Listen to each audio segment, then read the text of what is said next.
Hello everyone. दिवाळीच्या कामांची सुरुवात तर झालीच आहे. त्यात नवरा बाहेरचं ते लादी प्लेन करत होते, कारण की मला प्लेन लादीच आवडते रांगोळीसाठी. आणि त्यात हा कुर्तीवाला मागेच पडला होता घे घे करून. त्यानंतर नवऱ्यानी विंडोला पण पेंट केलं, खूप गंजलेली. साफ केल्यानंतर पण असं वाटत नव्हतं की साफ केली आहे विंडो. मग नवरा बोलला की पेंटच करून टाकतो. मग ब्लॅक पेंट आणला आणि पेंट करायला घेतली. पेंट झाल्यानंतर खूपच सुंदर दिसत होती खिडकी. आणि त्यात हे क्यूट बेबी माझी बहिणीने मला गिफ्ट केलं बड्डेसाठी. त्यात हा फ्रीजचं काम निघालेलं.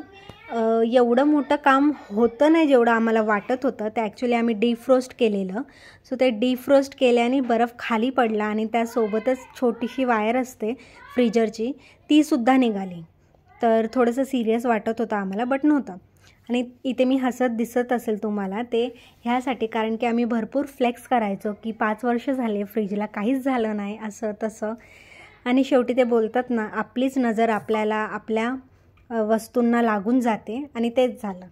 पण ठीक आहे, एवढं काही काम नव्हतं. त्यांनी फक्त नवऱ्याने मेकॅनिकल बोलवला लगेच, आणि त्यांनी फक्त व्हिजिटिंग चार्ज घेतले, कारण की ते सुद्धा बोलले की फक्त हे छोटीशी वायर निघाली आहे, त्यात काय चार्ज घेऊ तुमचा, आणि फ्रीज एकदम इन कंडिशन आहे, काहीच झालं नाही आहे. सो असं काय होता आजचा दिवस. आणि इथपर्यंत तुम्ही बघत असाल तर थँक्यू सो मच. खरंच आजसाठी एवढंच. Thanks for watching.